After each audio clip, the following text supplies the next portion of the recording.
very warm welcome to a brand new edition of To The Point with me, Frank Pereira, on Rajya Sabha television.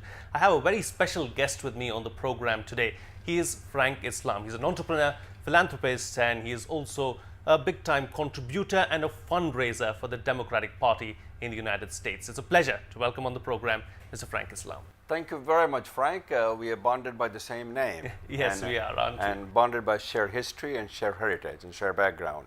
Indeed. My first question to you, because there's so much happening in the United States right now, even in India, we've seen a lot of coverage about Donald Trump, about Hillary Clinton, and which way the presidential election is really headed. What's your take on it? Well, let me just talk a little bit about the Republican Party, and then I'll talk about Hillary Clinton's and Bernie Sanders and the two candidates. So Donald Trump did win South Carolina, and Hillary Clinton won the Iowa, as well as she lost in New Hampshire, as well as South Carolina. So what's happening over here is we're going through a primary process. There are two major parties, the Republican and Democrats, and Republican had candidates. Jeb Bush just dropped out, so it is a mostly three-way race right now, Donald Trump and Rubio, as well as Cruz. Yes. I personally do not like the insulting remark and the words that Donald Trump have used in terms of the Muslims and immigrants. He represents an ugly, intolerant, and angry face of America. America has always been a beacon of hope, aspirations, and dream. My story can only happen in America because America gave me an opportunity to succeed. It's inclusiveness and openness of America. And President Obama is a good case. His story can only happen in America because of the fact America gave me the opportunity. So I'm not sure who will be the candidate, whether it's going to be Donald Trump or Ted Cruz and Marco Rubio. But as far as the Democratic Party is concerned, I would have to congratulate Bernie Sanders, Senator Sanders, who has energized the young generations to get them more engaged politically and also the grassroots. But he's an idealistic person. He's there to make a revolution. He's not there to win the election. Did you expect Bernie Sanders to do so well? Of course, it's early days right now. Well, you're absolutely right. I expected him to do well because of the fact that he energized the grassroots, and also he has some messages, and his messages are get rid of the bank, get rid of the Wall Street, and also he wants to make it education free, and then he wants to start a new what you call the free Medicares and so on and so forth, and he doesn't want a super PAC, which I think is important. I think we should, and also he talked about income inequality and justice in America, which is an important issue as well. So I have to say he energized the base. But you know what? He doesn't have the support of the minorities, which constitute about 45% population, which means Asian Americans, as well as Hispanic American, as African American. You'll see South Carolina. I think that Hillary Clinton will do well. I would think, I'm not a bookmaker, but I will say if her odds are good to be the Democratic presidential nominee, I would also say that she should be the next president of the United States. She has unparalleled, unmatched experience in not only domestic policy but international relationship as well. We saw first last time around where we saw first non-white president in the United States. You're saying that we're going to see a first again, where we'll see a first female president in the United States. Frank, you're absolutely right. This will be the historical thanks. India is also a democratic country, and we have a shared interest in shared values. America's diversity and democracy, which binds India and United States together. This will be very historic. But I would say to this will not be easy contest. This campaign will go down to the wire. Battle to the wire to win the votes in some of the battleground states. Would be these battleground states? The battleground states will be Ohio, Pennsylvania, will be Virginia, and Florida. So why are these the battleground states? Okay. Are they swing states? Pretty much a swing states, Frank. As a matter of fact, it favors the Democrats. They need a 273 electoral votes. So she probably has already, if she becomes a nominee, which I expect she will be the nominee, she probably has 198 electoral votes. That's the way the red and blue are Republican and Democrats are divided. So these are the battleground states. They're swing. Last time, President Obama won Ohio, Pennsylvania, Florida, as well as Virginia, and they also contribute to the largest in terms of the electoral process. If I have to sit here today, Frank, I will say she probably will win Pennsylvania, because Pennsylvania have Richard Wolff, who's a governor, which is a union state, and she had been very much pro-union. I would think she will probably win Florida. I'll come back to Ohio, because that's also very much a blue-collar, middle class, and that's what favors what I consider the Democrats. So Hillary Clinton will be the Democratic Party nominee. I'm not sure how we're going to do that in terms of the not Pennsylvania, but Florida and also Virginia. Virginia governor is Terry McAuliffe. So I hope he delivers the vote. Let me just stop you there. Would you say Florida is important because Florida is a big state? It is. Florida contributes. The way the electoral process works is the number of the congressional seats plus 2. So it is a larger state. If Marco Rubio becomes the vice president candidate or the presidential candidate, you will have to figure out whether he will get the Hispanic votes, which could be very key. But if I have to sit here today, I would say that Hillary Clinton probably win Ohio, Pennsylvania, Florida. If she wins, she becomes the next president of the United States. Okay, great. So, we've seen that the Indian community has played a very active role of late when it comes to American politics. We've seen, governor, I think in South Carolina, then, and also Louisiana. And also Louisiana, yes. And then there are, the Indian community is actively participating also in everything that's happening in American politics. So would you want to say something about that? I would say, Frank, that the Bobby Jindal as well as the Nikki Haley, yes. She endorsed someone else in South Carolina, Marco Rubio, and lost. Yes. But she's a very smart woman. So the political engagement is a work in progress. It's an evolutionary process. I would not say that Indian Americans have become the political force to reckon with, but they're organized and they do contribute a lot of money to the campaign. And I would say that the Indian community are politically engaged as much as a lot more than when I came to United States, which was in the late 60s, early 70s. They were not that much engaged. I would say that they must be engaged politically so that they have a voice. They also will have a seat on the table to make sure their voices are heard. In any walks of life, the politics as well as the political process as well as policy affects our lives. So we must be engaged and involved to make sure we active participant in the democratic process. And this is how what I consider the capitalism grows, and the democracy flourishes if we are active. So I'm very much hopeful we continue to do that. And Indian Americans, as you know, 72% vote for the Democratic candidate, Indian Americans in general. So what is the Indian American community really going to get if Hillary Clinton is voted as the president, and what is India going to get if Hillary Clinton is voted as the president of the United States? Is the relationship going to better between the two countries and the communities as well? Okay, so you asked two questions. So the first question is,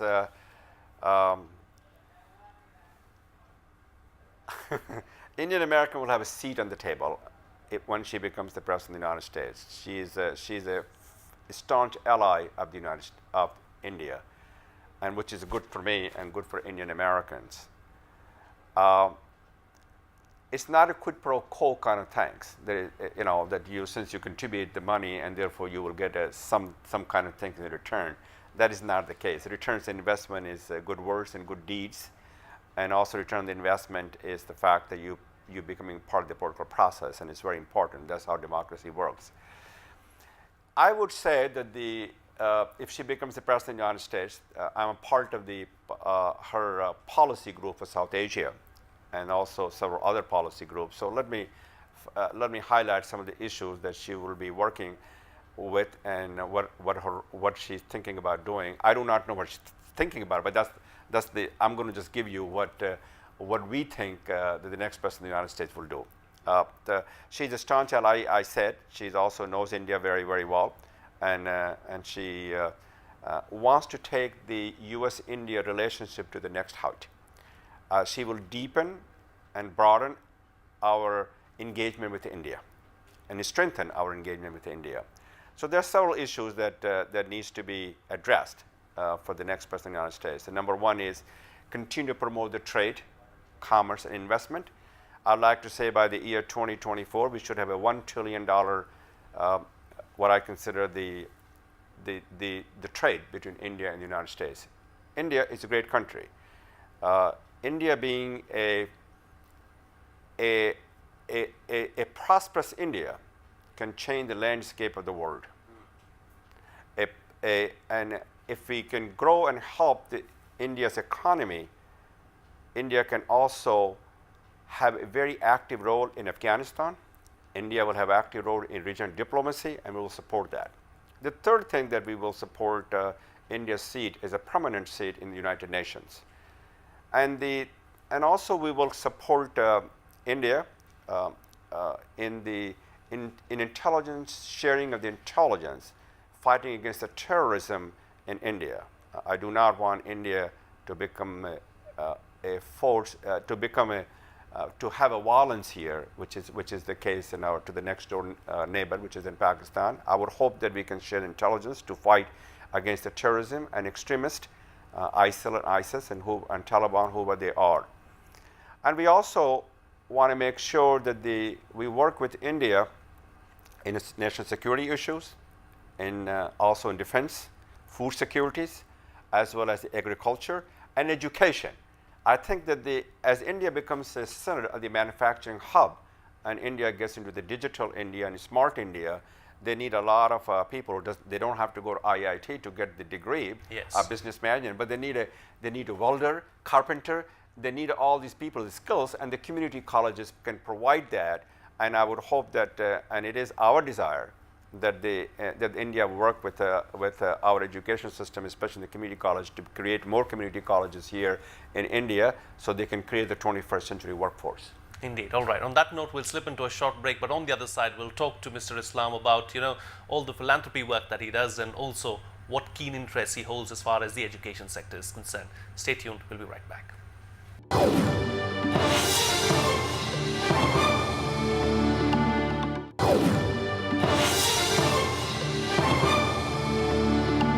Welcome back. You're watching Rajya Sabha Television in conversation with Mr. Frank Islam. Mr. Islam, what brings you to India and why are you here this time around?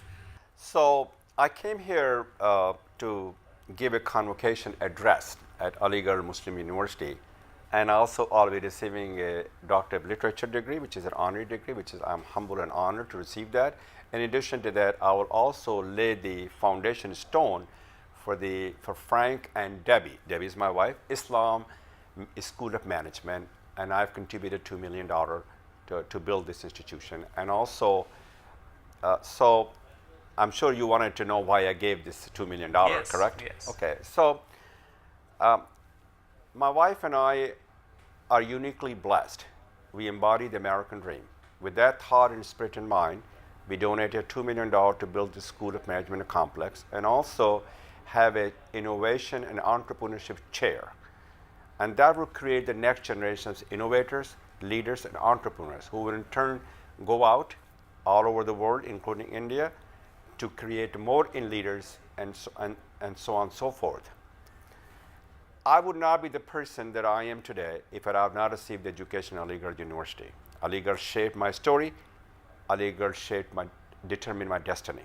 Its principles have always guided me throughout my life during the time of calm or the crisis.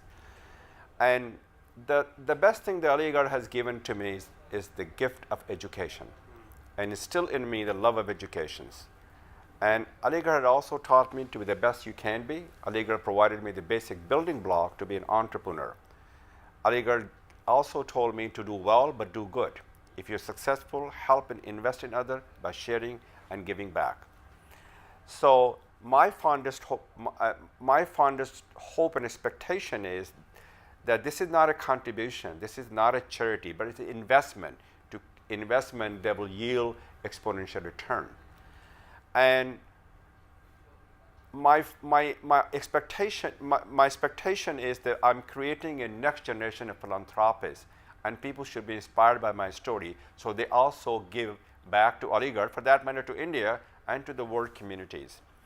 And let me say this, Aligarh University students has always been our best hope. this is the way to keep their hope alive. And Aligarh has always been a beacon of hope, aspirations, and dream. And this is my way of saying thank you and keeping the hope alive. There's something that you said just now that, struck something in my mind. You said the gift of education. Would you say that the gift of education is the best thing that anybody can receive, and also the gift of education can rid the world of many evils? You're absolutely right. So, education is the gift that keeps on giving. Education propels individuals and moves the nations forward. Education is the best investment we can make to create the next generation of innovators, entrepreneurs, and leaders. Education is a powerful equalizer to get people out of the poverty. Poverty drains institutions. Poverty crushes the hope of the people. It's the education that gives them a dignity and respect. As President Obama said, education will be the currency of the 21st century. Education frees the human mind from the shackles of ignorance. It is the education that allowed me to cross the Atlantic Ocean, to embody the American dream. I was successful with the help of my friends, my colleagues. I want everybody else in the audience to be successful, get a good education, stay in school, and help and invest in others. So, the need of education in India is a lot more. So that's the reason I invested the money. I've also given money to fund a training school, a vocational training school in Azamgarh district where I was born, for women. We have not exploited the girls' fullest potential. We have confined them to the four walls, and they have a lot to give, Frank. And they can do wonders if we give them the opportunity. So education is an opportunity creator, is a bridge builder to the future. Why is education so close to your heart? Why is it that, I see a sparkle in your smile when you talk about education? Because, Frank, it was the education that made me who I am today. If I had not received education at Aligarh in India, if I had not crossed the Atlantic Ocean, I would have never been given the opportunity to become an entrepreneur. So without education, we would not be where we are today. So it is a sparkle, it's a passion, it's a commitment, it's something that I believe in it, and I hope something in my audience believes in it. And I want each and every one of you who are listening to me, send your school to the kids to the school. One of the things that we have not harnessed, the potential of the young people in this country. There are close to 300 to 400 million young generations under 30. They're confident, they're energetic, they're entrepreneur, they're strong, they're vibrant, they're resilient, and their best days ahead of them, not behind them. Okay. Why don't we talk about your foundation and what kind of work your foundation really does? So, Frank, when I sold my business to Ross Perot in 2007, I established a foundation. It's called Frank and Debbie Islam Foundation. And that foundation focuses on education, artistic causes, not only in America, but all over the world. As you know, I'm appointed by President Obama to be the board of trustees at Kennedy Center, which is the temple of art. And also, I've been appointed by the administration of the U.S. Institute of Peace, where I've given several $1 million, because peace is very important to me. In the United States, that shows a different face of America, not a violent face of America. There's a kinder and gentler face of America, which is peace. So, your question with regard to the fact that this is what my foundation focuses on: art, education, and art transcends all boundaries. Art inspires us and connects us. So that's what our foundation focuses, and we have been very fortunate. We have been blessed as a result of we concentrate on these areas. And education is where education's in peace and art, which is where we have we have made investment, not gifted, not contributed, but made investment in those areas. A successful entrepreneur, what is it that Frank Islam wants to achieve in the near future?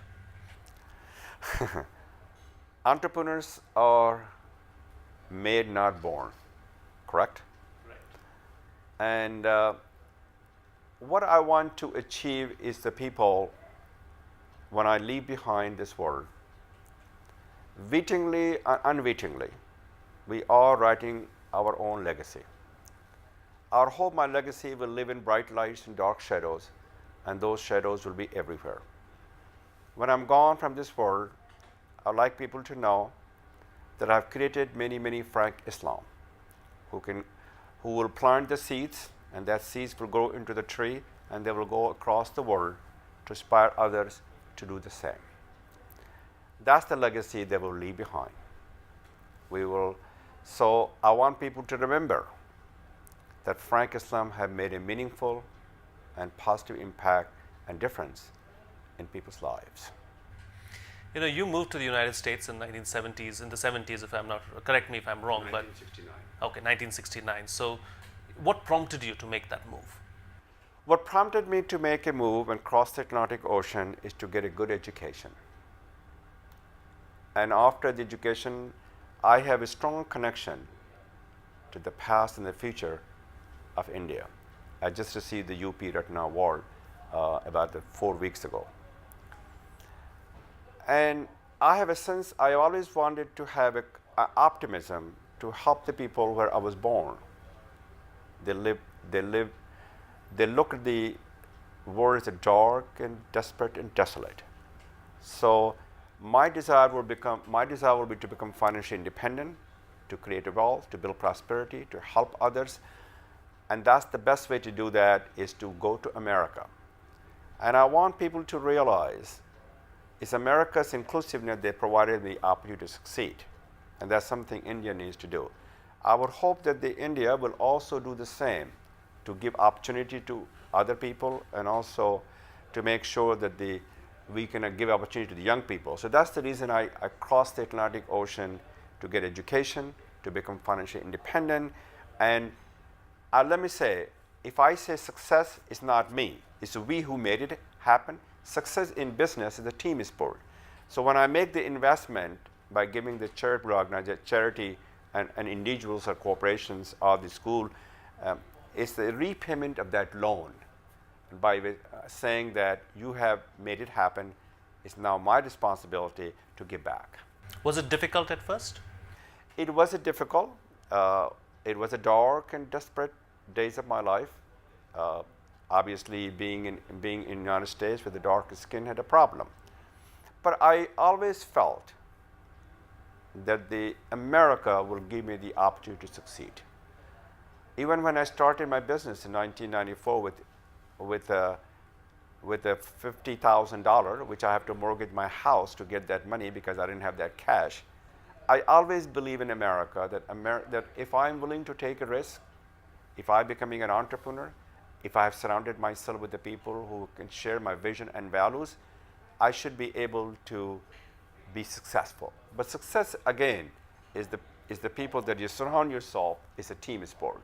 And what a success story it has been thus far. But you know, finally, before we call it a wrap on this edition of the program, there are several Indians who aspire to be someone like you. What is the message that you want to send out to them? So my message to the young people, Frank, is get a good education.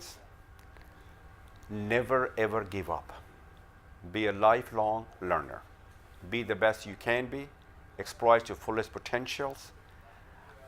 And never forget your roots, where you came from. And no religion, no race, no country, no civilization has a monopoly on wisdom. Wisdom belongs to all who are willing to work hard, who aim high and pursue their dream. I want them to extend their hand, their hope, and their heart to others who are voiceless, who are underprivileged, who are less fortunate, who are socially and economic disadvantaged. If you help them, if you support them, it's giving a helping hand, not a handout. So that will be my desire. All right, on that note, we'll call it a wrap on this edition of To The Point. Mr. Islam, it was a pleasure having you on the program. Thank you very much for your time, and thank you for interviewing me, and thank you for all of you to do for our country, for our community, and keep up the good work. As John Winthrop in 1632 said when he sailed to America, America is a shining city upon a hill. You must always consider all the eyes are upon you. India is a shining city on the hill, will be and is, and all the eyes are upon India and Indian youth, Indian people. And you do the best you can.